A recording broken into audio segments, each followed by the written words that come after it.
क्या आप जानते हैं कि आज अमेरिका का हिस्सा बनने वाला अलास्का कभी रूस का हिस्सा था?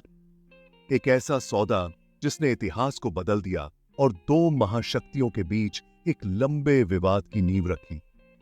तो आइए जानते हैं कैसे अलास्का बना अमेरिका का और इस पर रूस और अमेरिका के बीच क्या-क्या विवाद रहे हैं। स्वागत है आपके अपने YouTube चैनल क्यूरियोसिटी कॉर्नर पर।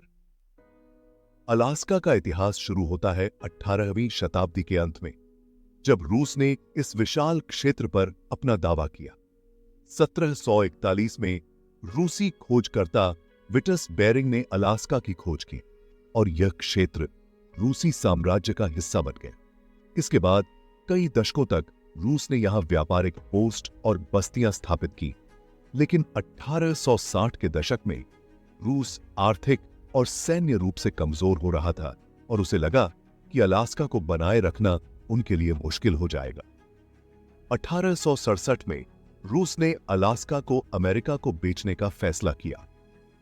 इस सौदे को सीवर्ट्स फॉली कहा गया, क्योंकि उस समय बहुत से अमेरिकियों को लगा कि यह बर्फ से ढका बेकार का इलाका है।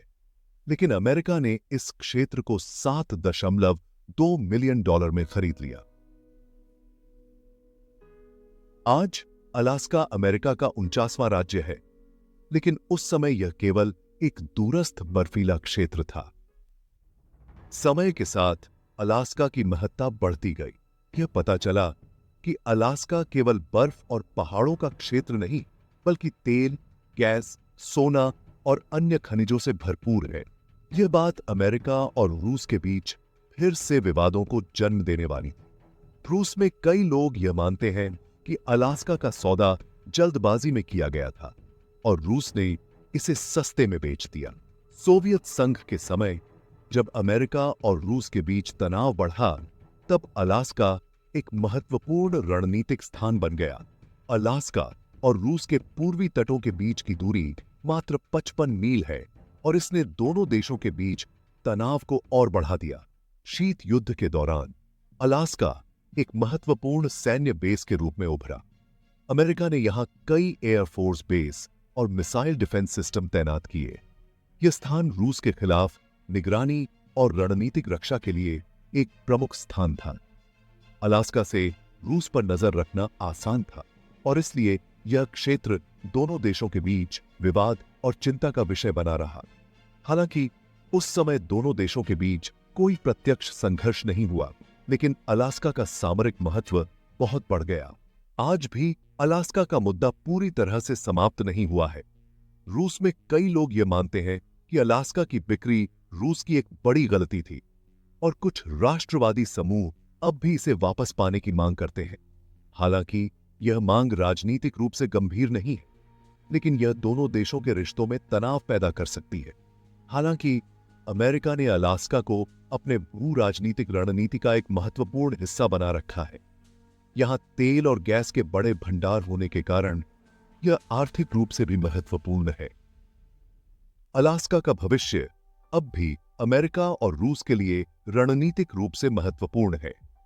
जलवायु परिवर्तन और आर्कटिक क्षेत्रों में हो रहे बदलावों के कारण यह क्षेत्र और भी महत्वपूर्ण हो सकता है, खासकर समुद्री मार्गों और प्राकृतिक संसाधनों के मामले में।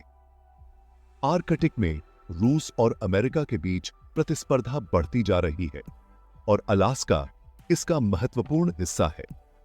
इस क्षेत्र का भविष्य अभी भी अनिश्चित है, लेकिन यह निश्चित है कि अलास्का भू राजनीतिक दृष्टिकोण से एक महत्वपूर्ण स्थान बना रहेगा।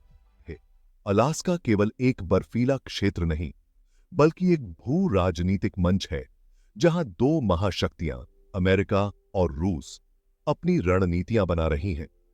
इस विवाद का अंत कब और कैसे होगा, यह तो भविष्य ही बताएगा, लेकिन एक बात साफ है, अलास्का का महत्व समय के साथ बढ़ता ही जाएगा। दोस्तों, वीडियो देखने के लिए धन्यवाद।